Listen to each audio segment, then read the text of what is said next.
Like, you just see a dwarf and you're happy. It doesn't matter. We bring happiness to all sorts of circumstances. Could you imagine being at a grocery store, you look down an aisle, and I'm just walking down with my box of Lucky Charms. If you saw that, you'd be like, I'm buying a lottery ticket. This is the greatest day of my life. Hey, what's up? Hello. Hey, what's up? This is the perfect intro. Please welcome Brad Williams. Hey, everybody. What's up, dude? How are you? I'm doing fantastic. Brad Williams, ladies and gentlemen. What the fuck? Well, I think this is the exchange rate, though. Oh, okay. Yeah, 3 Canadians equals 1 American. Yeah, I was growing up, they had one man who was kind of a smaller man that did mechanic work, you know? Makes sense. We were telling you before we came on camera that, like, you know, we were both in television news for a long time and covered politics. So a lot of the interviews we had up until this point have been in that kind of realm. But we wanted to branch out into, like, pop culture, celebrity, all that stuff. I can't imagine why you would want to stop talking to politicians. That's shocking to me that you had the creme de la creme of interviews of people that say the most and go into intricate details about why they're doing it and answer those hard-hitting questions and why you'd want to go to the realm of comedians. No idea why you do that. Like, personify the name of this show, Can't Be Censored, right? Yeah. Like, that is you. Yeah. Oh, I mean, comedians in general, and that's why, like, there was a whole kind of weird pushback in comedy like a year or so ago where a lot of comedians were like, they're trying to censor us. They can't tell us what not to do. It's like, who the fuck is telling us what not to say? Yeah. And because people say, like, oh, you can't say certain things in comedy, comedians are getting canceled. I'm like, let me name you some comedians who have been canceled. Joe Rogan, Dave Chappelle, Shane Gillis, Louis C.K., all selling out arenas. Yeah. So if that's the case, fucking cancel me, okay? Like, if that's what is the result of a comedian being canceled. I'm trying to think of comedians that were canceled, and I can't think of Louis one. C.K. Okay, fine. Roseanne, remember Roseanne? Yeah. Roseanne, And then Well, remember Hassan Minhaj when he exaggerated a bit Yes. in terms of his Yes, comedy. and he immediately started selling out larger arenas. So Kathy it's like, Griffin. yeah, Kathy Griffin, who is back on the road now and doing well. So it's like comedians. Here's what I will argue is that it used to be when you told a joke, some people liked it, some people didn't like it, but you would never really know. You would know how it did in the room, but that's about it.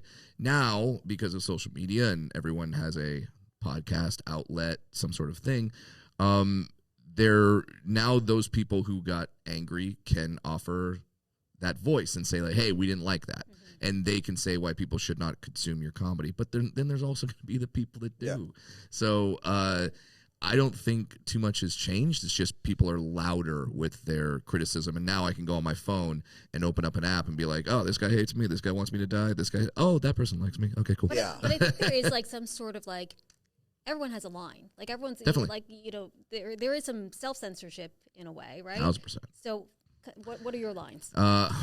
So here's what I tell people is you can absolutely joke about anything. Any comedian can make a joke about any topic. I will support their right to do that.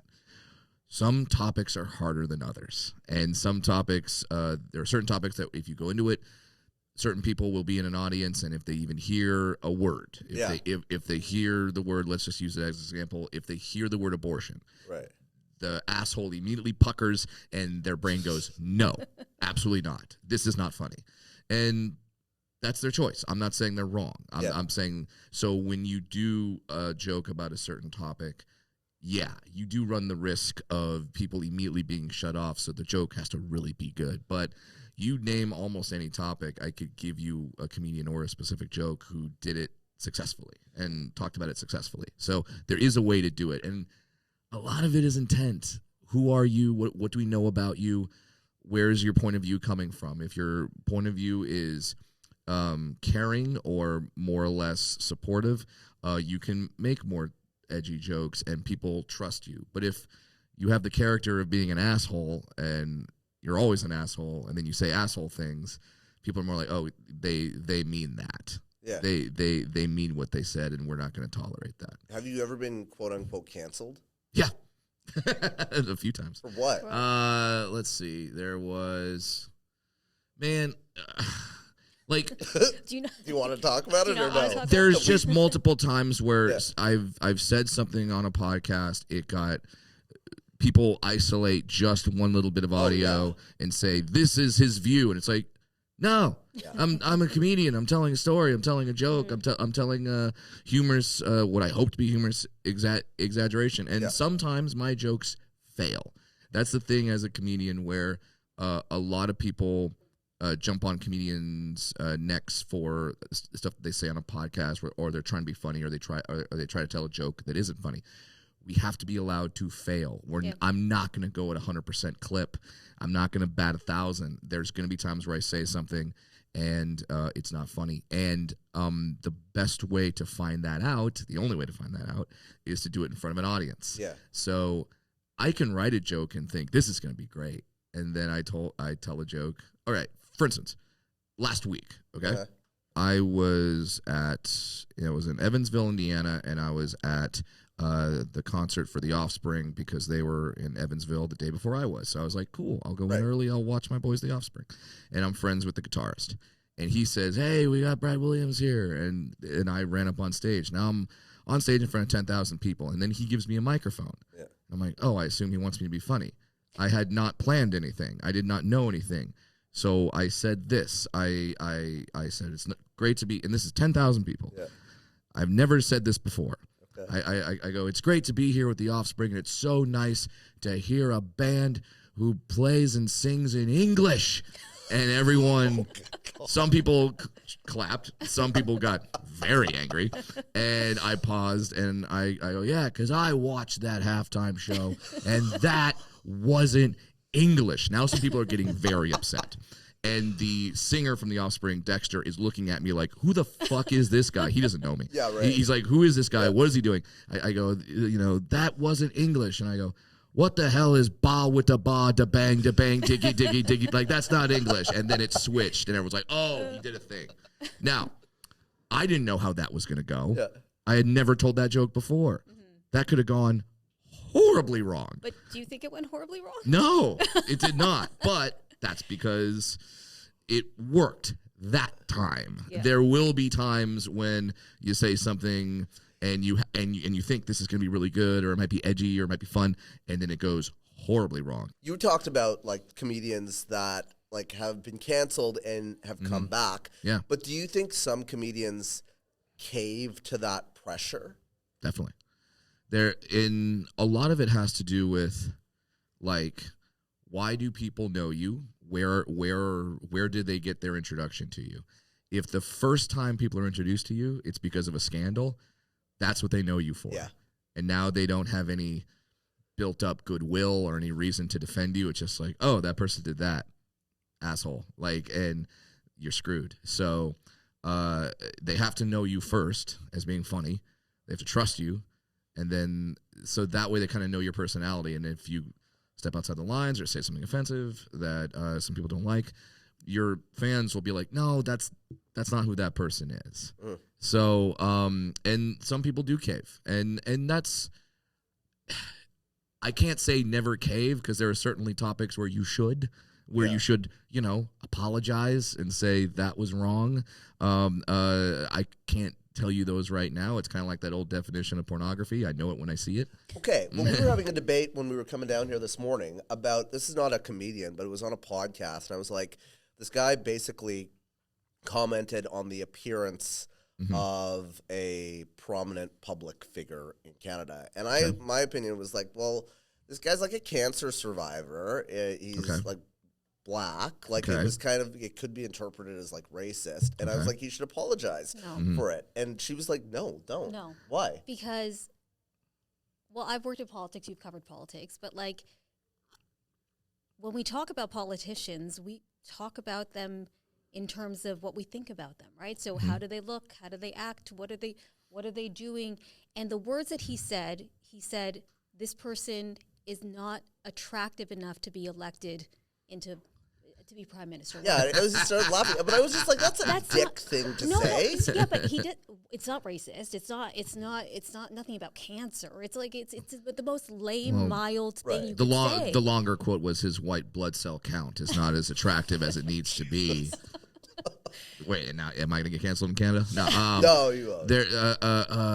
But that so I say no apology. I said I'm not even offended by that. yeah, that's a specific instance, and how quaint of Canadian politics where that gets people upset because You're too fragile. yeah, I guess I- You're too I'm- fragile. I thought you were the fragile one. You're the snowflake. I No, suppose. our president told a reporter "quiet piggy" a few weeks ago. Oh, that's so right. it's like,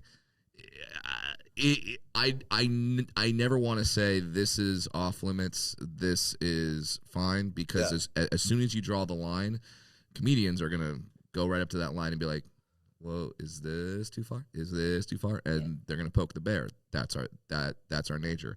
I will always defend the attempt at a comedian making a joke, as long as the attempt was to make a joke. Now, if you come out and say, "Here is my statement on this particular issue," and there's no jokes in it, well, now I can get upset at you. But if there's an attempt at a joke, fire away. Okay, so like you brought up politics. I said we're not going to talk about politics, but I guess we are now. Whatever. Do you ever think about, because your audience, I'm assuming, is composed of like Republicans and Democrats. Yeah. We had Laura Trump on this show. Some people went crazy that we had her on, but we have like folks on the left as well. Like, do you ever like look at your material through that lens to try to make it palatable to the left and the right? There is an effort that I do with that because, as I've said in podcasts and on stage, I am not smart enough to be a political comedian. Some people are, and that's fantastic for them, and there deserves to be all Chappelle realms makes of comedy. commentary. Yeah. I just, my dad always told me when I was growing up, a true sign of intelligence is to know what you don't know. And I don't know that world. I could read a couple of things on Instagram or a couple of brief headlines and have an opinion, but do I know the ins and outs? Do I know the details? No. And I want it. It seems like everything right now is divisive. Literally everything. The Super Bowl halftime show but it always was divisive. Yeah. Like I don't know, when Prince played, was that divisive? Was there an alternative halftime show when Michael Jackson did it? Like it's a fucking halftime show. Yeah. It's 15 minutes. You can't, even if you don't like it. I don't listen to Bad Bunny.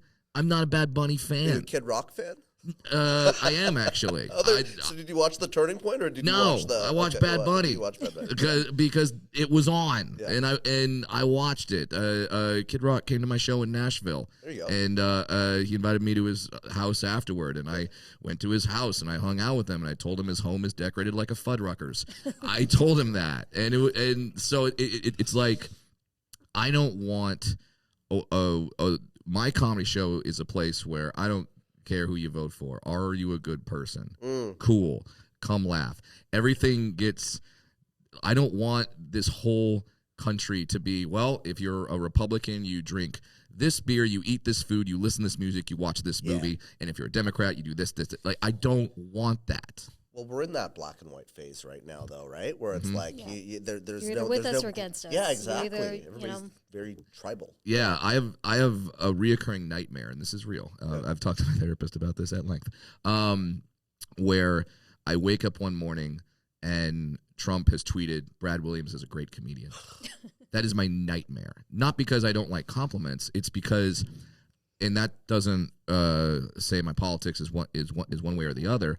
All that says is because if he said that, You'd eliminate half your audience. immediately people would be like, well, Orange Man said he's good, so therefore he is bad. Right. And I would have a bunch of people that would like me for no reason other than the fact that he said I was good. So like that is a literal nightmare where I do not want that to happen. I would have to find I'd have to find Obama and be like, please say I'm funny too. Balance this out. Don't make it one or the other. Let I don't want to be that guy. I want to be a show where no matter who you vote for, no matter what race you are, no matter who you lay down with, you're in my audience. There's 1,000 people in a theater, and they're all having the exact same thought at the exact same time, which is, that dwarf is pretty funny. That's what I want. Yeah, for folks listening as well, because they're probably like, what? Oh, yeah. I'm a dwarf, a little person of short stature. I don't sound like it. I'm not on your podcast like, okay, I'm touring all over the country. It's a Tall Tales tour. Woohoo, come see me do stand-up. We're also catching you in Detroit, which is a city that you're performing in. Yep, Fillmore and Theater. We took a look at like your tour list. It's crazy. Yeah. Like, it's nuts. Insane. Yeah. I've been told I have a lovely family. I have been told they exist. I would like to see them one day. Do they travel with you? No. Because with this tour schedule, like I have a 6-year-old. It's not like I was in Grand Rapids yesterday. I'm in Detroit today. Tomorrow I'm in Saginaw. Next week I'm in Baton Rouge, Shreveport, like Memphis. Like it's every day is a travel day. Every day you're moving. So for the family to come with me, it's like, all right, now I got to travel with a 6-year-old, and you don't have time to see the city. This isn't a fun thing. It's work. Yeah. My work is fun, but it's not, if I go and I play Hawaii, okay, then they come to that one. But it's because every day is not a travel day. We can actually sit and enjoy, or Vegas, something like that. Yeah. But, so the iron is hot, so strike. During the pandemic, people started really passing around my stand-up videos, and my popularity hit a good surge, and we found out I could start playing theaters, and It's only gotten better since then. So I've seen this happen during my 21-year career in stand-up. People get hot, then they cool down for a bit. So right now I'm hot. Okay, let's go. Let's tour. Let's sell theaters. Let's go. It'll probably cool down, hopefully in many years, but it'll probably cool down, and I'll go back to comedy clubs. But I'm aware that it's there, that it's coming. So let's make some hay while the sun shines. And you've got some dates in Canada. Yeah. As well. Yeah. Any We're sort doing of adjustment to material for Canadian audiences. I love Canadian audiences because We're polite. Yeah. We laugh at all the jokes. Yeah. You're polite. And I know that's the stereotype, but holy shit, is it true? Yeah. And then I could talk about like things that I don't talk about here. Like I'm a big hockey fan. I can make hockey jokes. What's your team? Ducks. And yes, we were owned by Disney. Make all the jokes you want, but hey, Canada, we have a cup more recently than you do. Ouch. What do you think of the Leafs, by the way? Wow. The Leafs are that okay, the Toronto, so people make fun of the Dallas Cowboys in the United States because they're the most popular team, but they haven't won since the 90s. Yeah. The Leafs haven't won since the 60s. Yeah. The 60s. The Leafs are the Cowboys on steroids. And the fact that the fans keep coming, that is an abusive relationship that no one's getting out You are of. going to get Loyalty. canceled in Toronto. and I go to Toronto, but prove me wrong. And don't get me wrong, I love coming to Toronto. Yeah. I could talk to you about Matt Sundin. I could talk to you about Felix Potvin. I could talk to you about Dougie Gilmore. I could talk about that shit, okay? I have loved Leafs teams, but the facts are the facts. You haven't won a cup since the 60s. This is true. It's very true. The Ducks and the Carolina Hurricanes and the Florida Panthers have won cups more recently than you in those non-hockey markets. They're holding out for hope. Yeah, but see, this is why I love being a Ducks fan. So if I was living in Toronto and I was a D-list celebrity like I am, and I was a Toronto Maple Leafs fan, I'm not getting tickets.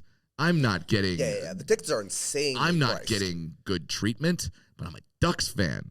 You know what other celebrities are Ducks fans? I'm waiting. Tell me. Anybody? No, I you don't do not know. Yeah. Emilio Estevez. Yeah, exactly. They roll out the red carpet for me, man. It's great, and I'm from Orange County, so I love my Ducks fandom. So I will talk about that in Canada, and then I'm like, holy shit, I can actually do these jokes, and people know what I'm talking about. I can mention the Trudeau blackface, and they know what I'm talking about. Hey, by the way, I know this is a lighthearted podcast, but I do want to address something because I understand that you were in blackface in 1993. All right. I don't know this. Let's do this reference. She doesn't know this reference. Okay. So, because you're horrified right now. Yeah. Okay. No, I'm not horrified. I got a message on Cameo, a DM on Cameo that said, hey, Brad, I know you attended a Halloween party in 1993 dressed as Shaquille O'Neal in blackface, and I have the photo. So unless you pay me the equivalent of, they said Chinese yuan or yen, but like the equivalent of $40,000, I will publish these photos. And I'm sitting here going, awesome. Publish the photos first, and I said this on my podcast, but I'll say it here. If you're gonna extort me, do your research, man. In 1993, I was 9 years old. Do you think I'm showing up to a party in full shoe polish, blackface, dressed as Shaq? And that was Orlando Magic Shaq. Did you? That wasn't even Lakers Shaq. So there is no blackface. There was no blackface. There was no blackface at 9 years old. There was no blackface. I mean, don't get me wrong. I'm a little person. It wouldn't take that much shoe polish to cover me. You could do it very quickly. But no, that did not occur. But I thought that was a very funny way to try and extort me. Yeah. Did you respond to the guy, by the way? Yeah. Yeah, I told him, please, if those photos exist, publish. There you go. Please. Okay. Go right ahead. That, and I don't know, dwarf, I'm a dwarf as Shaq would just be so... The image of it is pretty... I've met Shaq. I am the size of his penis. Like, it is crazy. He's 7 foot whatever. He's like, I barely come up to his hip. It was terrifying. There you go. If I was next to Shaq and he sneezed and he fell over, I'm dead. Dead. There's no coming back from that. Killed by Shaq. So you're doing this podcast now as well, right? Mm-hmm. And you were talking about how it's, it's clips and it's viral moments and all that stuff. So is that, it was interesting because I listened to you on Rogan, and Rogan's like at this point in his career now where he just like shoots the shit. You guys were talking about all the stuff we're talking about, but also like massage therapy and if toxins come out of your body and DMT, and it was like all over the place. But he can do that. But like for us, when we're starting out, like we were kind of in the mindset where we're like, we have to do the interview, we want to have a conversation, but also we're like, oh, we need a 30-second clip or whatever, right? Yeah, and that's the media that we have now. That we're that a lot of people are trying to focus on. They're trying to do like the Mr. Beast thing where they like hack the internet or try to get, all right, this kind of stuff engages, this kind of stuff is popular, this kind of stuff trends.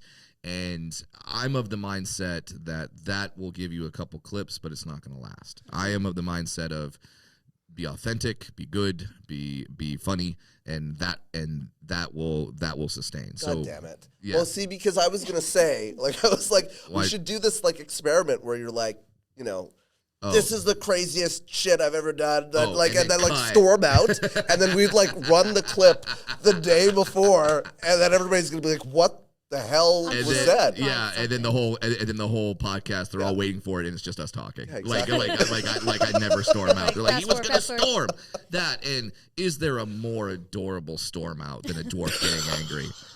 Is there more there's certain people that if they were sitting here and they screamed at you like go fuck yourself and they walked out, you would be legit scared. You would be terrified. But if I'm like, here you go.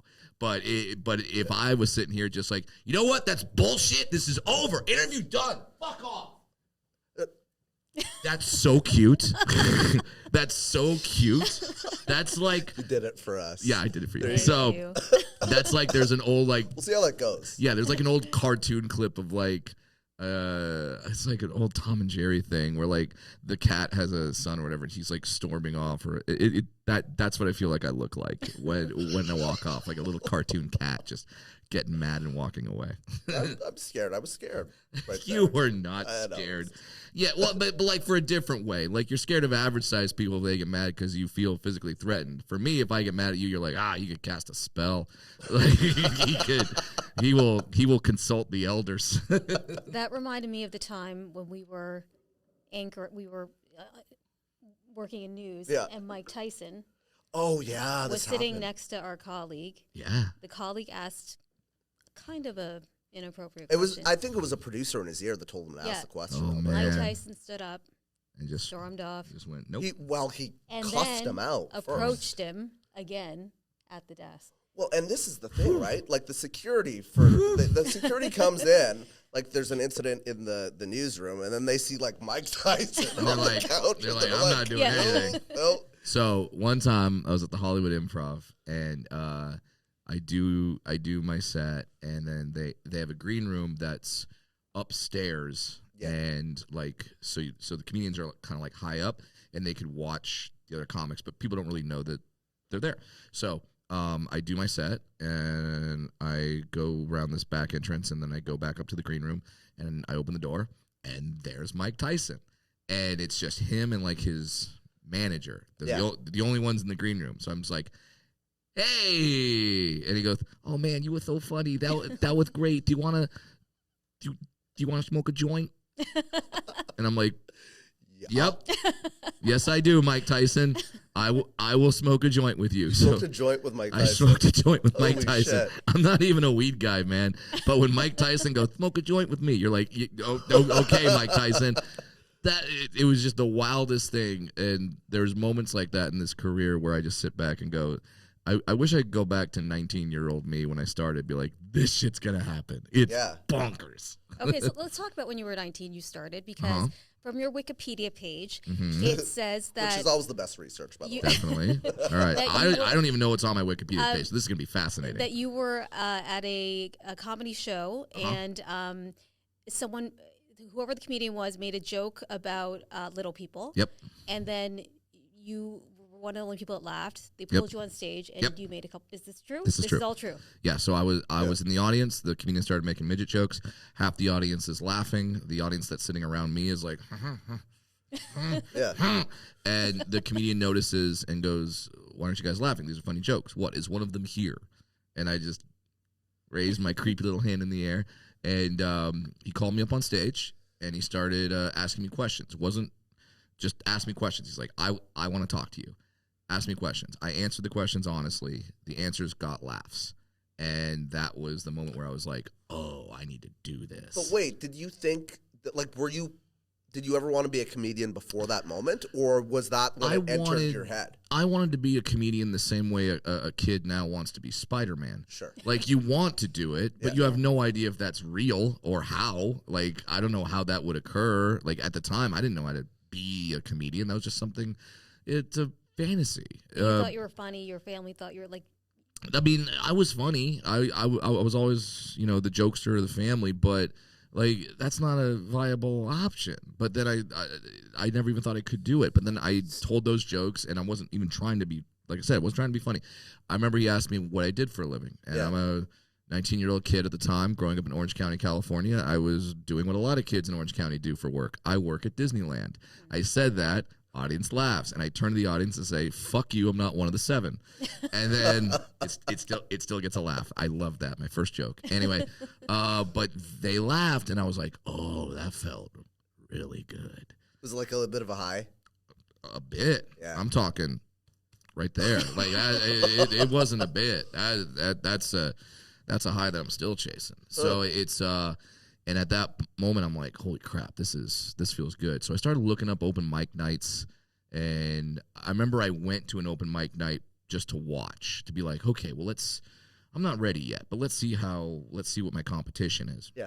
And I went, and like 3 comics in, I'm like, oh, I could go up right now. These guys are shit. Yeah, these guys are shit. And they should be. They're shit when they start. But I didn't know the comedy world. So I immediately went home, wrote 3 minutes of jokes, went back the next week. It was a comedy club called the Laugh Factory in Hollywood. And, did the open mic night, and it went well. Nothing happened immediately after that, but it was just, you build and you get confidence, and and like, when people say like, oh, I want to be a comedian. Should I try to be a comedian? I go, okay. Are you okay with being broke for a minimum of 5 years, a maximum of the rest of your life? Because if you are, cool, you could be a comedian. If you're not, if you're like, I got to make money right now, don't. Because you're not. It doesn't happen that way. And I wasn't great when I started. I was okay. I would look at old sets now and be embarrassed by the kind of stuff I was talking about. But you have to go through that. You have to go through that time to figure out what works for you. Carlin said famously, it takes 10 years to find your voice. And I would kind of agree with that. And it takes 10 years for you to figure out what your perspective is, what's your take, what's your angle. you're essentially the first 10 years of your career are building your joke machine. Sure. Where now you could drop a topic into your joke machine that you've built, and a Brad Williams joke will come out. So that's kind of how I view it. Yeah, I kind of feel that kind of reminds me of when you were just talking your story about being asked to speak at the Offspring concert. That's a lot of pressure to like. People expect you to always have something to say, always be funny, always like that's a lot of pressure. Yeah, there's literally there's literally a clip that was released today. I did a adult film actresses podcast, and I said I said adult actresses and comedians have a lot in common, and that is when people meet us, they always want us to do our job for free. Where you meet a comedian and you're like, tell me a joke. You meet a porn star and you're like, show me your tits, and that's kind of how, and that's kind of those lives that we live, where now my brand is I'm the funny guy, and I have to recognize that. Yeah. When people have me on a podcast, they want me to be funny. It's if it's an interview, if it's any kind of public appearance, if it's the Offspring saying, hey, here's a microphone, they don't want me to. Family gatherings, wedding speeches. Like, don't you think that people just always expect you to? Yeah, right?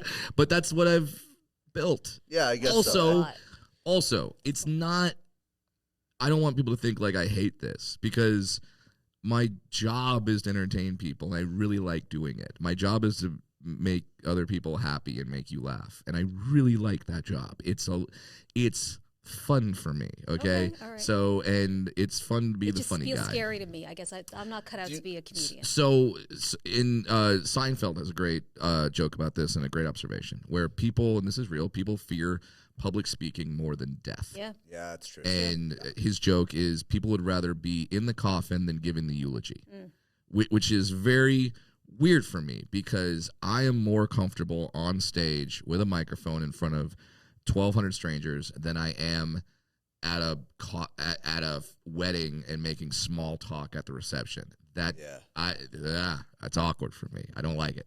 But like, if you give me the microphone and now everyone's looking at me saying essentially do the trick, great.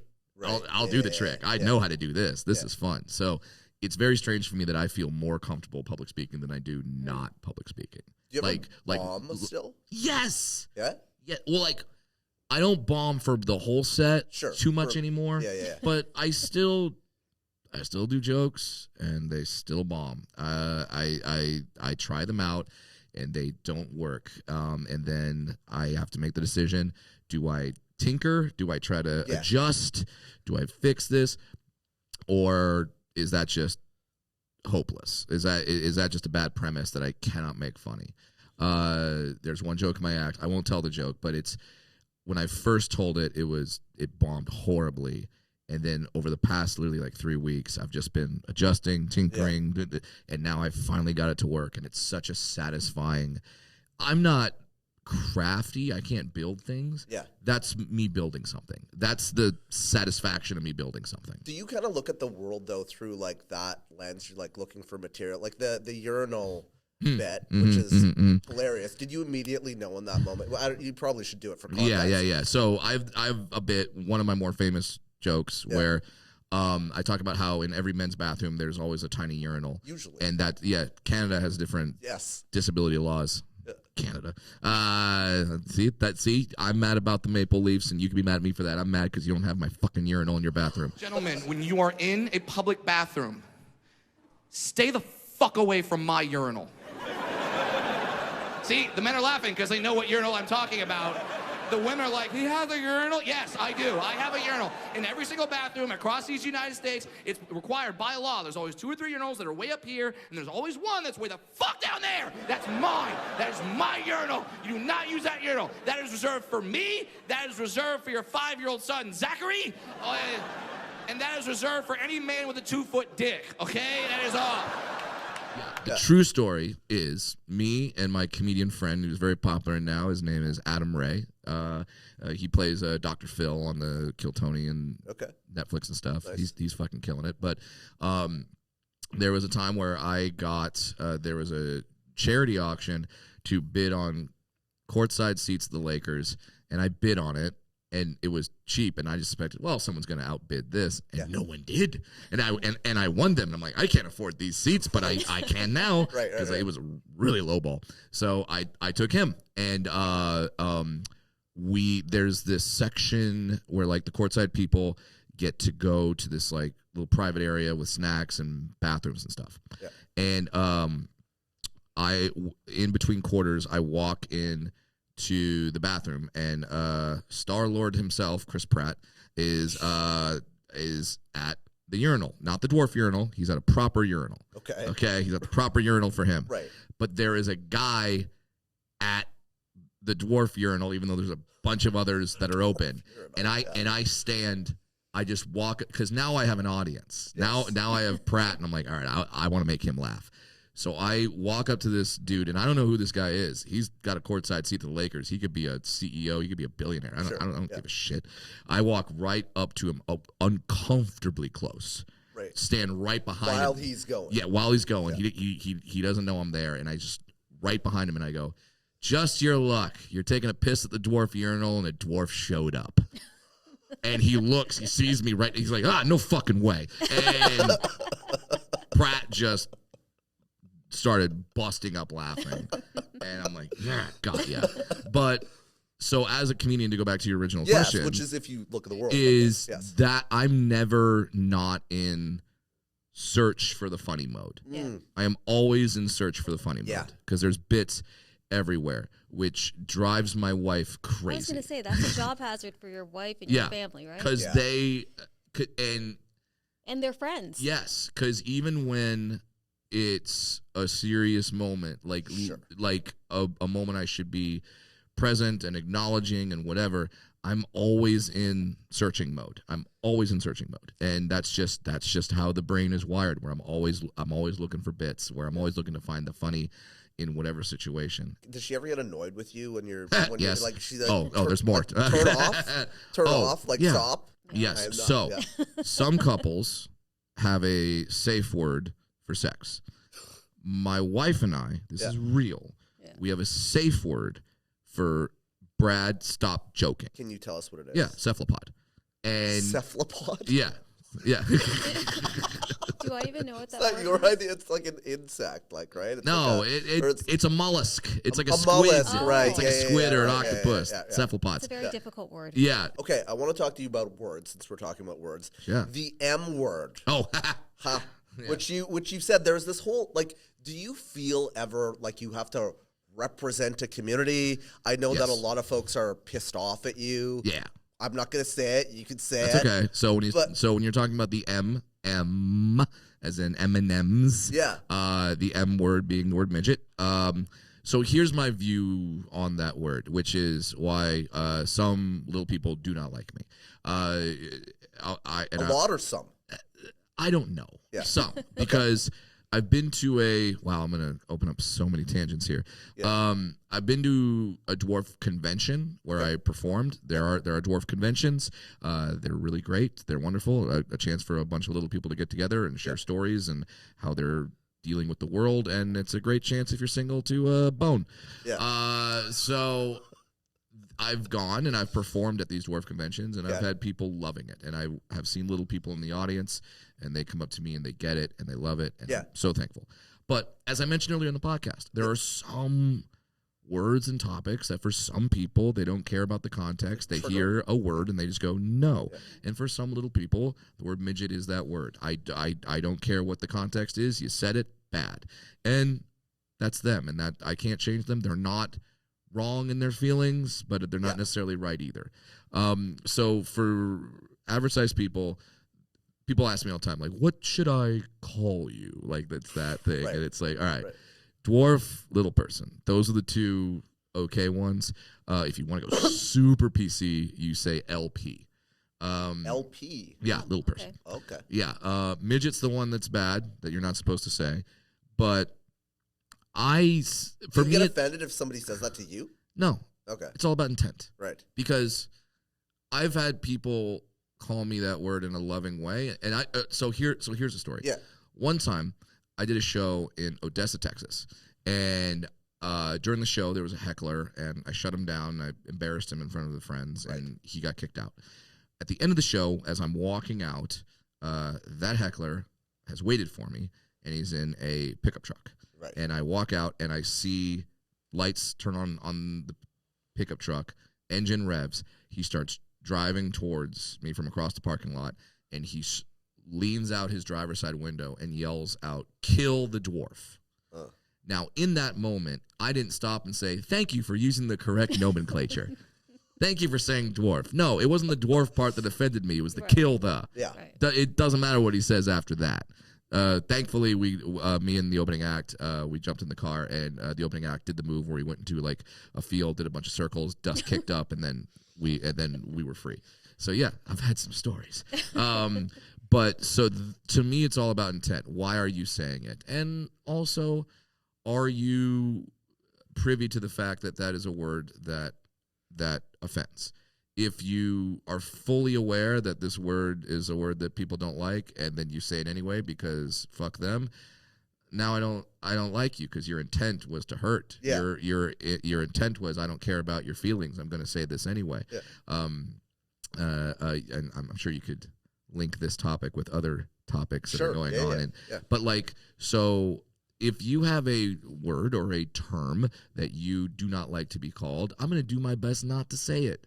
I may think that your logic in some cases might be BS, but that doesn't matter. It's what you told me. So I'm going to respect you, and I'm going to say whatever word that or term that makes you comfortable. I'm not going to intentionally try to hurt you. So that's kind of how I feel about the word midget. But like, if you're saying it to hurt me, then fuck you. But if you're just saying it, then it's fine. Yeah, but like the folks that are in the community that get pissed off about this, do you think it's unfair for them to be like, you have to represent the entire community? It is, but it is and it isn't. It is because I didn't ask for that. Yeah. I didn't say I'm your guy.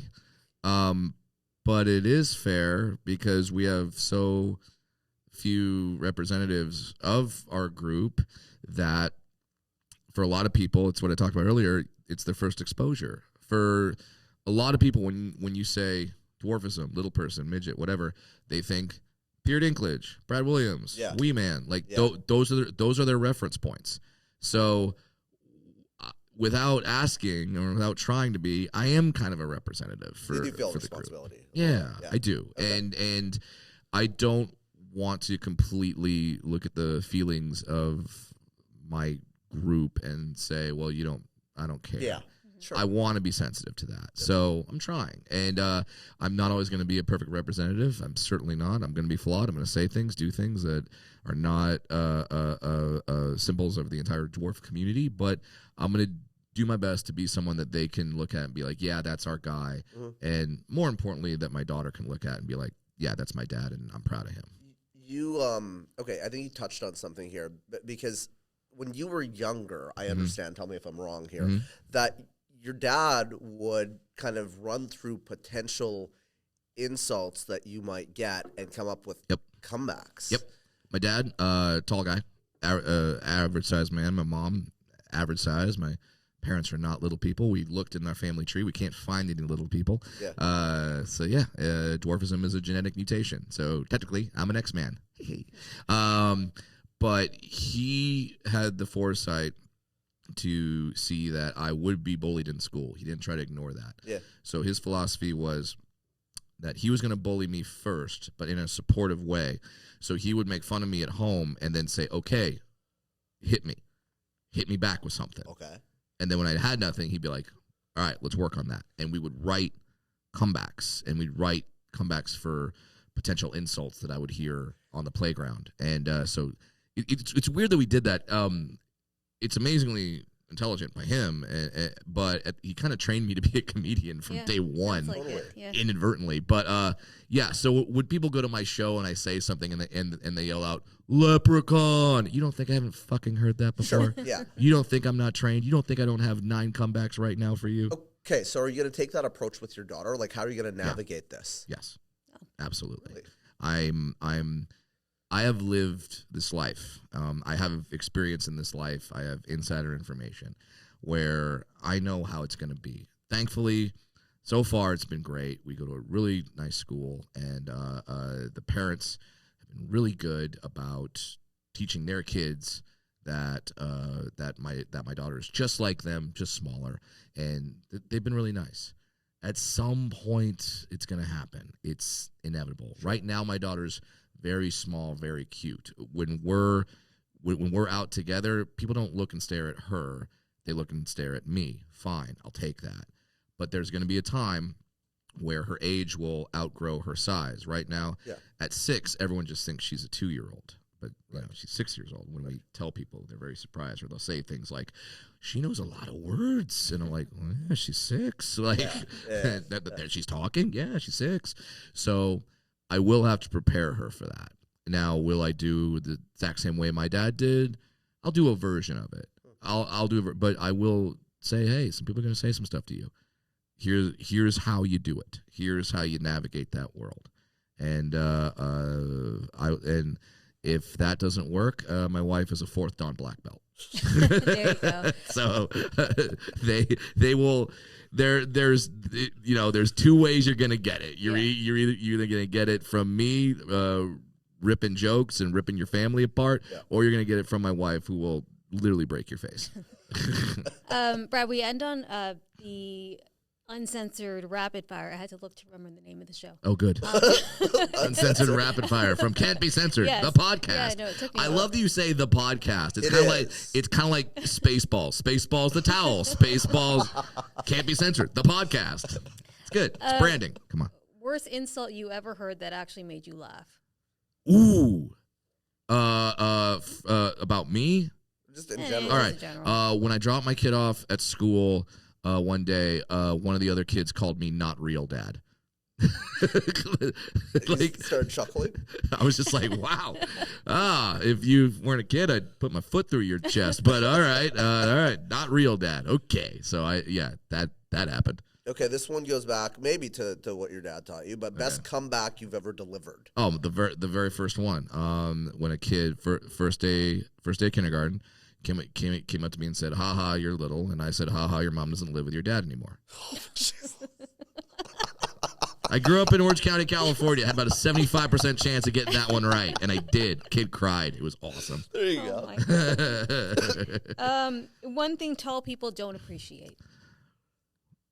Oh, wow. So many. Shopping for clothes.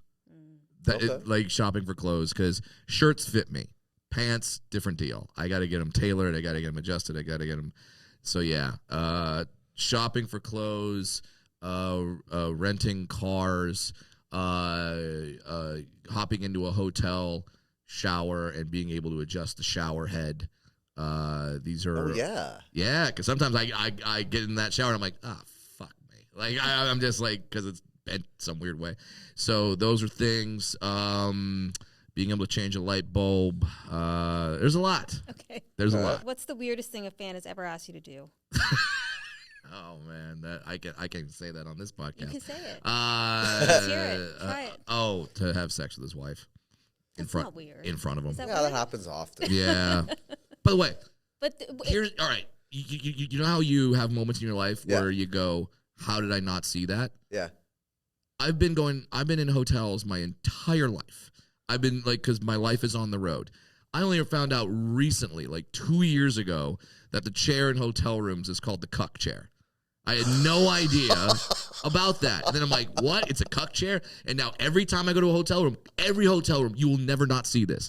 There might be a desk chair that's against, but there's always a chair that's facing the bed. I can never I also learned see this something now. new today. It's facing the bed. Why would a chair be facing the bed? There's a window. I don't know if there's a name There's for a it. balcony. Nope. Facing the bed. Cuck chair.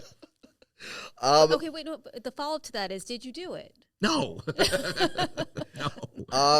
Best city to perform in. Ooh. All right. You don't have to say Detroit because you're in Detroit right now. So I will say this about Detroit. I have never been to Detroit enough where I don't truly know.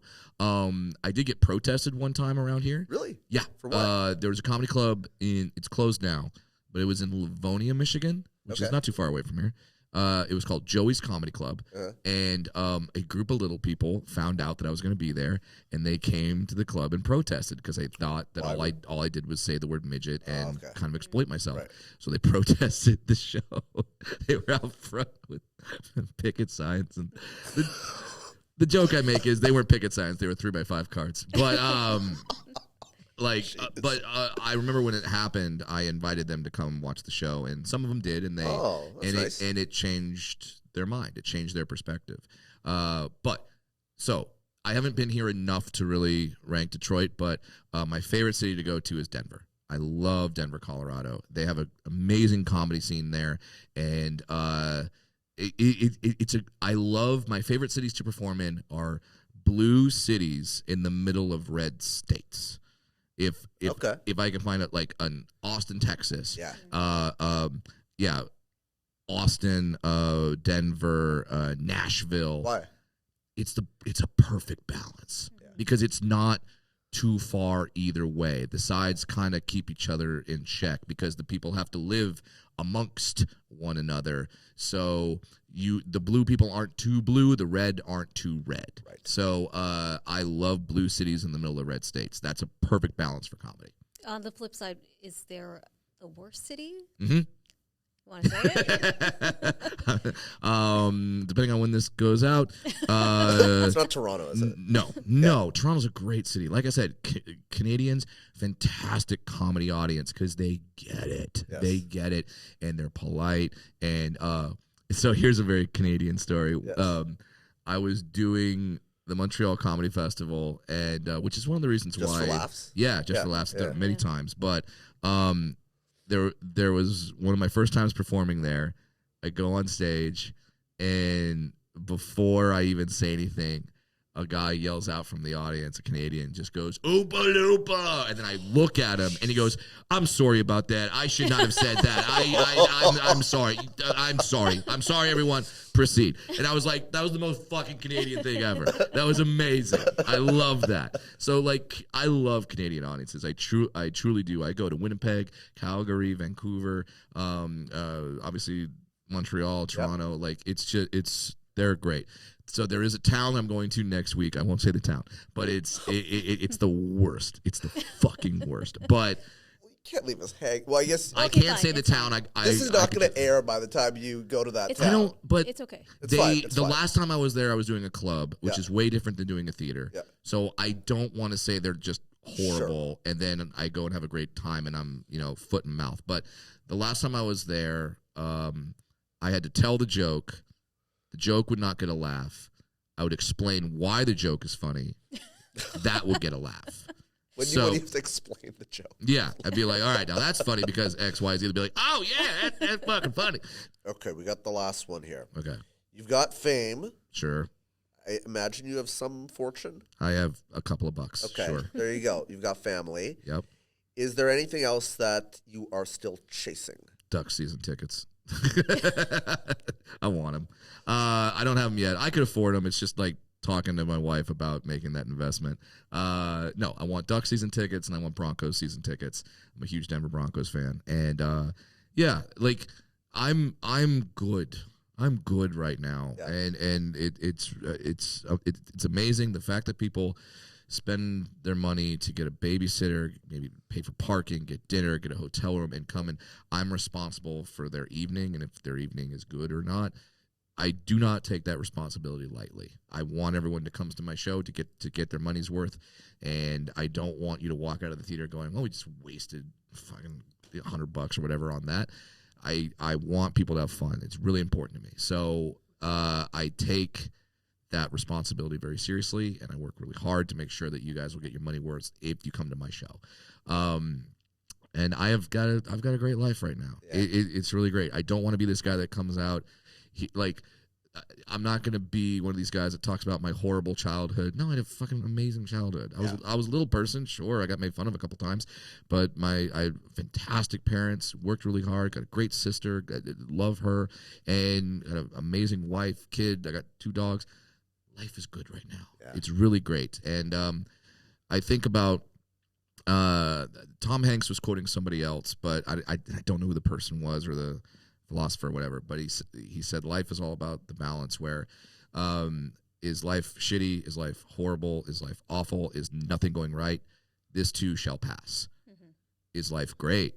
Is life wonderful? Is everything going correctly? Are you just on cloud 9?